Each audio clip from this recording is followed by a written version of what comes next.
Coach Beamer did a radio hit on Tuesday afternoon to discuss what he is looking for in his new offensive coordinator and play caller. Plus, why is South Carolina's offensive coordinator position such an attractive job opening right now? We'll discuss all that and more right here on Locked On Gamecocks. Locked On Gamecocks, your daily podcast on the South Carolina Gamecocks, part of the Locked On Podcast Network, your team every day.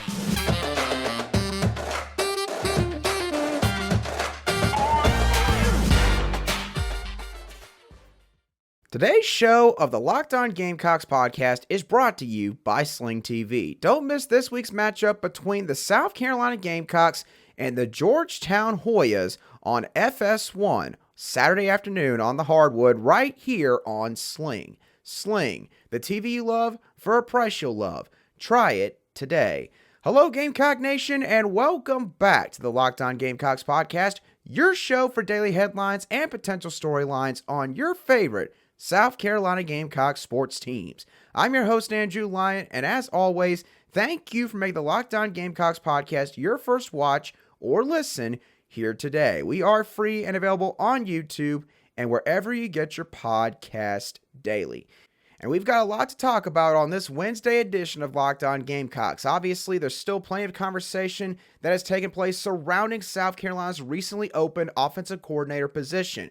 What is Shane Beamer looking for? We're going to dive into that, as well as why the job is extremely attractive, especially compared to the current market right now for offensive coordinator openings. And we're going to discuss a case of highway robbery, not literal highway robbery, but basically highway robbery that took place against one of South Carolina's specialists who was in the running for a specific award this postseason. I'm going to touch on all of that on today's show. So let's start off with Shane Beamer's radio hit that he did on Tuesday afternoon with 107.5 The Game regarding what all he's looking for in his new offensive coordinator. Of course, the guys on 107.5 were very curious and inquisitive as to what exactly his requirements were going to be, so they asked him a bunch of questions, and I made sure to listen to the whole interview and jot a bunch of notes down regarding all this. So, to start off with the identity that he wants with his offense, Shane Beamer made sure to emphasize that he doesn't want to deviate and completely reinvent the wheel with what the team has done so far.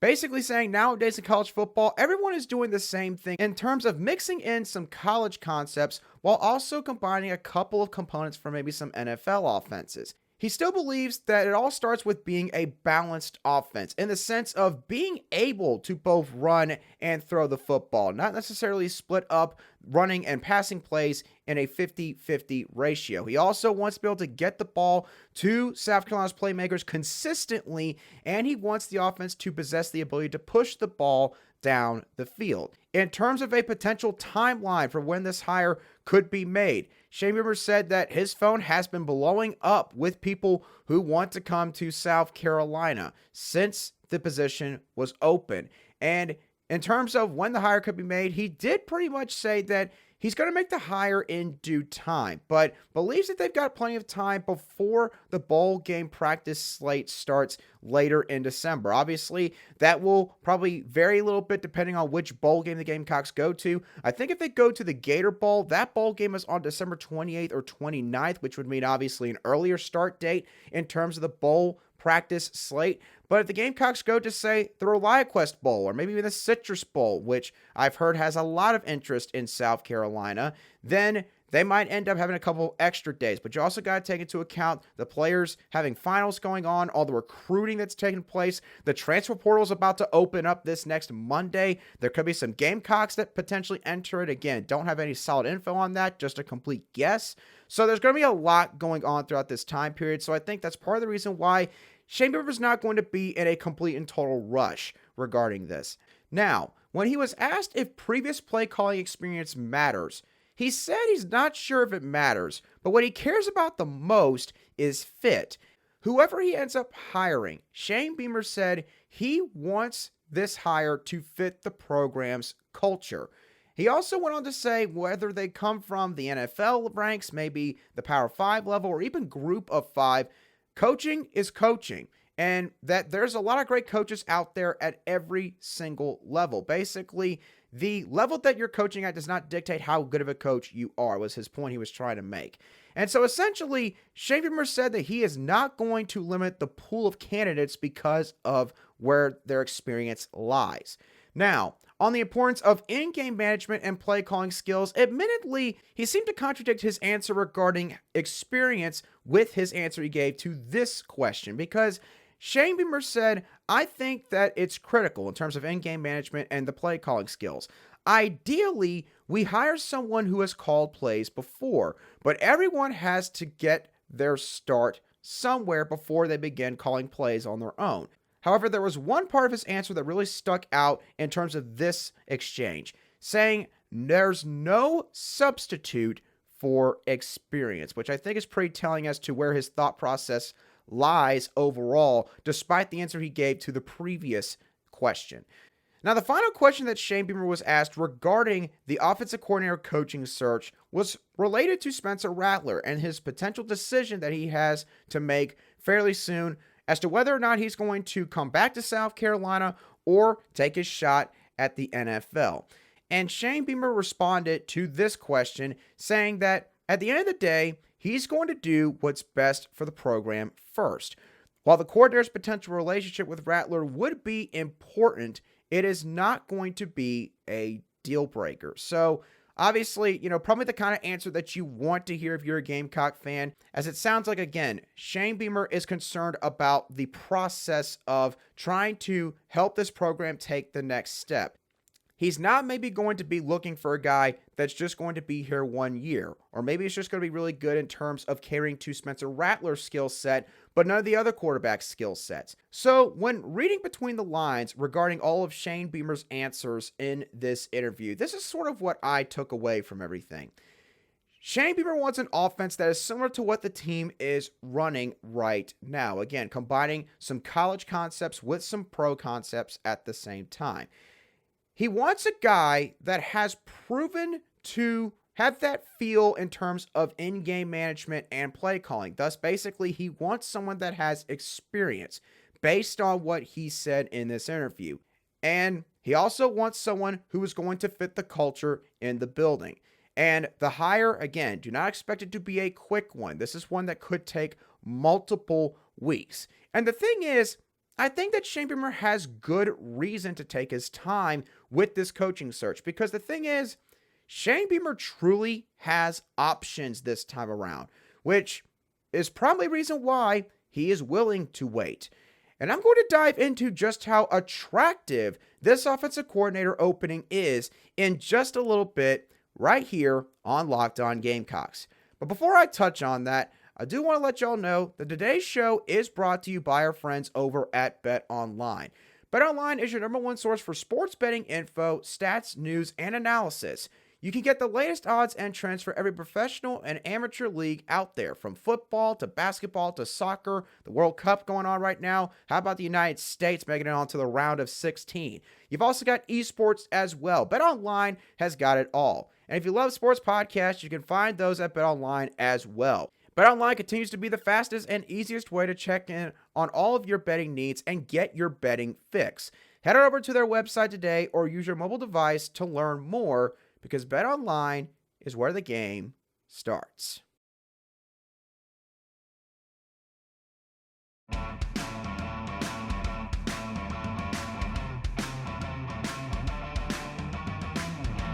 Welcome back to this Wednesday edition of the Locked On Gamecocks podcast, where we cover your South Carolina Gamecocks every single day. Want to thank y'all once again for making Locked On Gamecocks your first listen. Now, for your next listen, I would like for you to go check out the Locked On Sports Today podcast, where the biggest stories of the day, plus instant reactions, big game recaps, and the take of the day all take place. The Locked On Sports Today podcast is available on the Odyssey app, YouTube, and wherever you get your audio podcasts daily. All right, so as I mentioned earlier, in terms of South Carolina's offensive coordinator opening, compare the opening now to when this slot was open just 2 years ago, when Shane Beamer was originally hired by South Carolina in December of 2020. Now, if you forget what all transpired that offseason, I'll quickly give y'all a recap of what all happened. Basically, if you recall, Mike Bobo, who was the offensive coordinator and the interim head coach for the 2020 season, was going to be retained by Shane Beamer and be his offensive coordinator, which was going to provide a boost in terms of SEC experience. And it was thought to be a good hire when the news source started to trickle out that move was going to happen.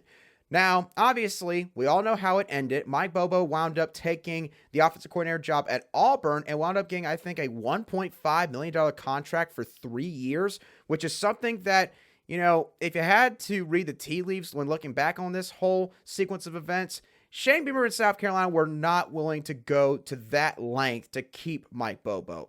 But at the time that move eventually happened, the pool had sort of narrowed down a little bit, at least to a certain degree, and of course, South Carolina ended up with Marcus Satterfield. And the thing is, well, I'm not going to say that Marcus Satterfield got this job because no one else wanted it. It's probably pretty clear and evident that when this job was opened up at the beginning of Shane Beamer's entire tenure here, there probably wasn't as many coaches that were clamoring about coming here. Probably not as many coaches wanted to come here because, first of all, South Carolina was coming off of 2 wins from the 2020 season, so most people could probably guess that there wasn't a lot of talent on the roster to work with, that it was going to be a rebuilding job, that you were going to be under a guy who had never been a coordinator in terms of the offensive or defensive side of the ball in his entire college football coaching career.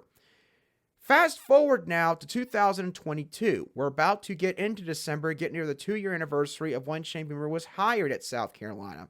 And now, South Carolina's offensive coordinator position, this time around, is a really attractive job opening. Think about this. In what situations do head coaches normally need to hire a new offensive coordinator? There's 2 different scenarios mainly. One is after a successful season where there's an exodus of coaches and talent, which normally will tell you that, that program is stable. So someone else could come in there and probably do the exact same thing if they have all the right resources. Or the other scenario where an offensive coordinator might need to be replaced is if there's an unsuccessful season where the head coach has had to let the offensive coordinator and some of the other coaches and or players walk out the door and is now trying to do a quick patch job to potentially try and save his own job. This is not the case for Beamer in either instance.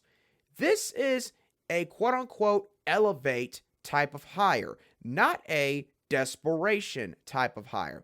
In other words, Coach Beamer is going to look at all of these candidates, and he's going to deep down ask himself the question, can this guy take us to the next level? Again, obviously, fitting his offense to the personnel that he has on this roster right now is going to be imperative. Is this guy going to be fit for the culture? It's going to be imperative. But all in all, what Shane Beamer has to ask himself, and what he's probably going to ask himself, is can this guy help us elevate this program to even bigger heights? He is not sitting there right now and saying, oh my gosh, I got to get this hire right. If I don't get this hire right, I could end up being out of here myself within a year or 2. He's not in that position. He's nowhere near in that position right now. And the thing is, when you combine all the following factors with South Carolina's offensive coordinator position, you're going to be in the SEC. You're going to have national exposure because the media loves Shane Beamer, and the social media team here is one of the best in all of college football in terms of showcasing the program, the players, and the coaches, every aspect of the program. The momentum that's been built up from the obvious progression that's been shown in both of Shane Beamer's first 2 seasons here. And you throw in the talent that could return next year. Guys like Spencer Rattler, Marshawn Lloyd, Jaheim Bell, some of the wide receivers for South Carolina as well. Plus, South Carolina right now, if you look at all the recruiting service websites, looks to be in shape to have a top 20 recruiting class when all is said and done that is coming in, including potentially one of the best offensive line classes in school history. This is not a hire where Coach Beamer is going to be getting on his knees and begging for a coach to come here. Multiple coaches are going to want to be here. There's going to be a lot of interest from the opposite side of the table. That's the kind of position that you want to see your program's head coach be in more often than not. That's exactly the position that Shane Beamer is going to have this offseason with this position. Now, that's not to say he can kick his feet up onto his desk and pretty much be like, are you really good enough for South Carolina? That's not to say he can, degrade all of the candidates and talk down to them or, think down about them in terms of maybe any potential negatives. Because look, there's no perfect coaching candidate out there. That's the way that all these coaching searches go. If you dig deep enough, whether it's on the field, maybe it is how they act in the building, you're probably going to be able to dig up some sort of negative or red flag on every single candidate. Okay? But Shane Beamer does possess the ability this time around to be a little bit more selective from a much bigger pool of candidates. And to really hammer home this point that I just made, I'm going to name off some other notable offensive coordinator openings that have taken place in just the last week or so. Again, as of this current moment, there could be more as this show comes out and, as time passes, but this is the current market in terms of the notable jobs. Auburn's offensive coordinator position. They, of course, just hired Hugh Freeze to be their head coach, and he's probably going to be their play caller. And the other thing is they would be devoid of talent at multiple spots on that side of the ball. So maybe not a terrible job because it is an SEC offensive coordinator job, and you could learn some things under Hugh Freeze, who's a really, really good offensive mind, but maybe not the greatest opening out there right now. Oregon might be a decent job. Kenny Dillingham has just left to become the head coach at Arizona State. Oregon, I believe, went 9-3 or 10-2 this year. Had a really good year under first-year head coach Dan Lanning. And there's always, at least as of the last 10, 15 years, there's always some good talent at Oregon to utilize. Texas A&M. Jimbo basically made their offensive coordinator in title in Darryl Dickey, the sacrificial lamb. And he might relinquish all the play calling duties, but who knows if he's going to do that? And who knows if they're going to be able to keep all the talent there at Texas A&M. That's not exactly a grade A job opening right now in terms of offensive coordinator positions. Kentucky just fired their offensive coordinator, Rich Scangarello, after one season. They're about to lose arguably their top two players in Will Levis and Chris Rodriguez Jr., and their offensive line was gosh awful this past season. Is Kentucky's offensive coordinator position really going to garner all the big names that South Carolina could? Are any of these situations at all better than what South Carolina has to offer?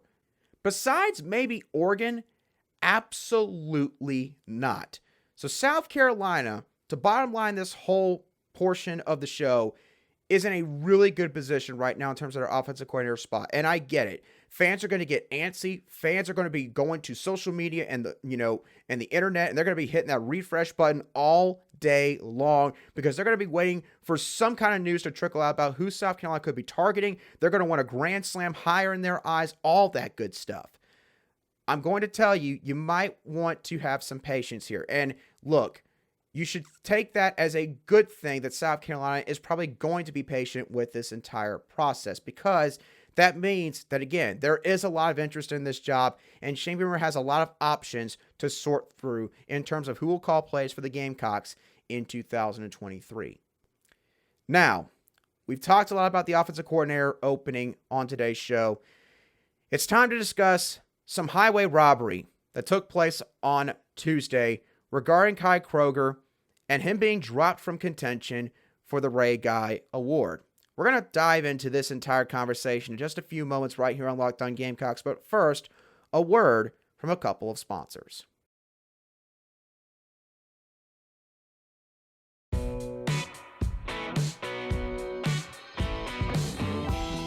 Welcome back to today's edition of the Locked On Gamecocks podcast, where we cover your team every single day in just 30 minutes. Okay, so obviously, if you are part of Gamecock Nation, if you are a avid tweeter on social media, then you probably saw the absolute firestorm that took place within the fan base on Tuesday afternoon. As Kai Kroeger, South Carolina's superstar punter at this point, I mean, you have to call him that, superstar punter Kai Kroeger for South Carolina. He has been in contention for the Ray Guy Award for the last several weeks. He was originally named a nominee for the award. Then he made it all the way to the semifinalist portion of this entire process. Well, the Augusta Sports Council, the council that basically, I guess, determines who all moves on throughout the entire process for the Ray Guy Award during the end of the regular season, announced their finalists on Tuesday. And the 3 punters who were named finalists were Adam Korsak of Rutgers, Bryce Beringer of Michigan State, and Mason Fletcher of Cincinnati. In other words, Kai Kroeger did not make the final cut.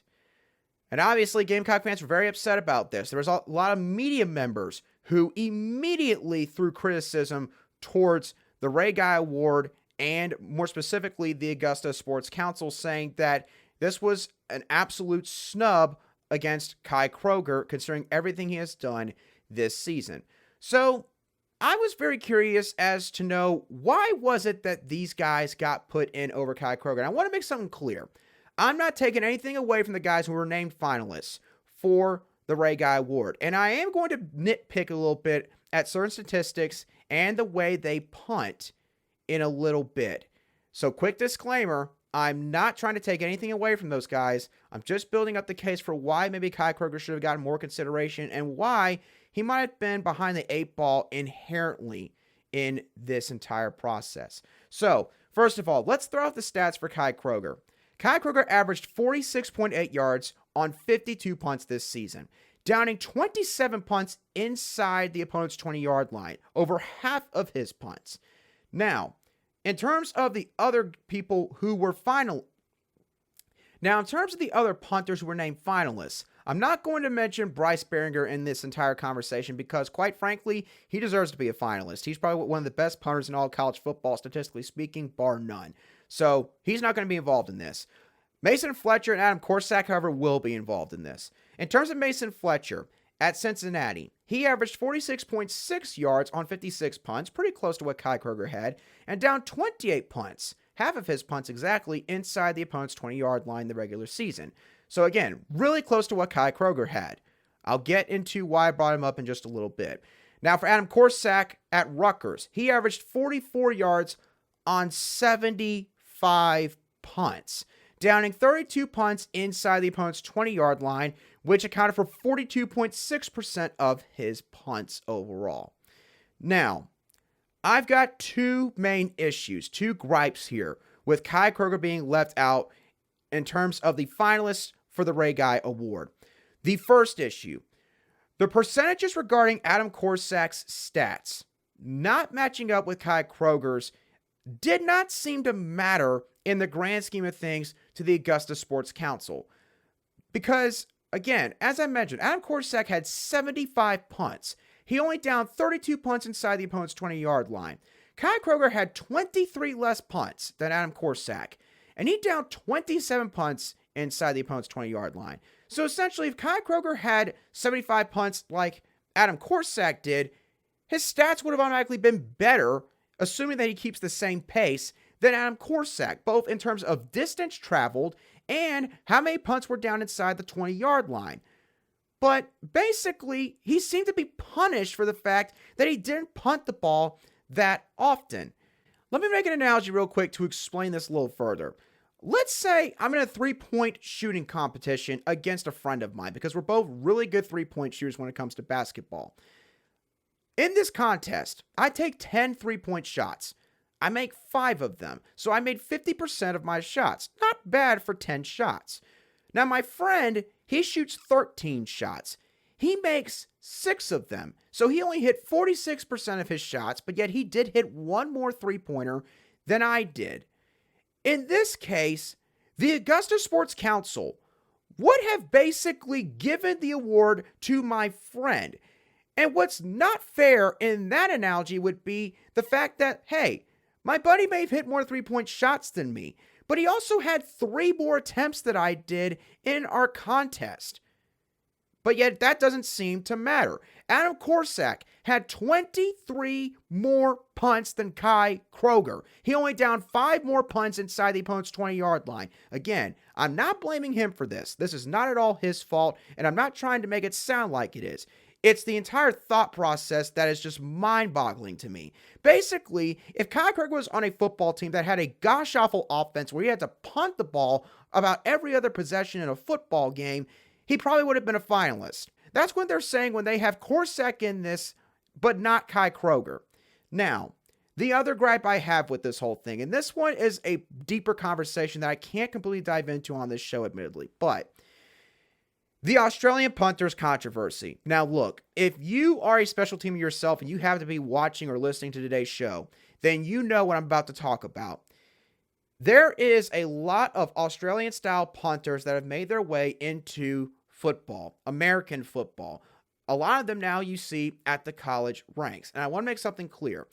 I have nothing against punters who are Australian-style punters. Obviously, it is a style that they can use to kick the football, something that clearly they pick up on the Aussie rules football, I guess, that they play back in Australia or in rugby or whatever. Again, I don't know all the details of all that, so don't poke fun at me if I mess up on any of that. But to explain it in simple terms, when you're doing an Australian-style punt, basically the punter catches the football, just like every other punter does, but when the Australian-style punter catches the football, they run out to one side of the field, and they run out for about 2.5, 3 seconds max, at least like 1.5, 2 seconds. Now, what that does is it gives their coverage team more time to get down the field, to get closer to the opponent's returned man. Then, the Australian-style punter will kick it, and while they're not going to kick it completely like off the side of their foot, they will kick it to where usually you'll see the ball take a decent bounce, or it will be basically a line drive type punt going to a certain area of the field where either way, the punt returner, because of the coverage team being close to them and the way the ball is punted, has basically no way of being able to actually try to attempt a return. So they have to either call fair catch or they have to let the ball bounce, and the ball ends up getting a ton of yardage off of that bounce. Now, what does this do? This inflates the Australian-style punter's stats. Okay? So, with Mason Fletcher and Adam Korsak, my point with bringing all that up, I'm not going to say that those guys didn't earn all of those punts down inside the 20-yard line. They might have had some really good hang time punts that it didn't matter, how much time the coverage team had to get downfield before the ball was kicked, right? But inherently, because of the way they punted, they're going to have higher numbers in terms of fair catches, meaning less net yards taken away from them on these quote-unquote returns, and they're going to probably have a higher chance of having more punts down inside the 20-yard line. So the fact that Kai Kroeger, who does not punt this way, and again, I'm not trying to make it out like the Australian-style way is easier than the way you see most punters punt in American football, but because Kai Kroeger seems to not punt that way, he gets punished for that. He still put up a very similar stat line to what Mason Fletcher of Cincinnati put up, and he is an Australian-style punter. Yet Kai Kroeger was not made a finalist. So here's what I will admit. I don't have an answer or any sort of solution to this quote-unquote conundrum in terms of punting and trying to figure out who should win the Ray Guy Award and who shouldn't. Okay? And I'm not trying to say that, again, Mason Fletcher or Adam Korsak are not deserving of getting any sort of recognition. They can get all conference honors and all that good stuff. But what I am saying is this. It seems like it is not completely and totally fair that Kai Kroeger, because of the fact that a couple other guys have a chance of having their stats inflated to a certain degree due to the style of which they punt, is seemingly going to be boxed out from the final group of finalists for the Ray Guy Award. That is what I'm saying. Again, not trying to take anything away from any of these other guys, but I really feel for Kai Kroeger because he's had such a great year. If you watch the Clemson game alone, in my opinion, he made his case in that game to be a finalist for the Ray Guy Award. I think even Clemson Tiger fans would be willing to admit that themselves. So, that is my thoughts on Kai Kroeger not being a finalist for the Ray Guy Award. What are your thoughts on the entire Ray Guy controversy with Kai Kroeger not being named a finalist? What are your thoughts on what Shane Beamer said he wants in an offensive coordinator? And what are your thoughts on how attractive South Carolina's offensive coordinator position is inherently? I want to hear all of y'all's thoughts down below in the comments section. If you're watching today's show on YouTube, you can also shoot me a DM on Twitter at @alion_SC, and I'll respond to you as quickly as I see your message. And once again, make sure to make Locked On Sports Today your second listen after you've listened to the entirety of the Locked On Gamecocks podcast. But thank y'all once again for tuning into today's show. Hope that y'all have a great rest of your Wednesday, and I'll catch y'all on the next show of the Locked On Gamecocks podcast.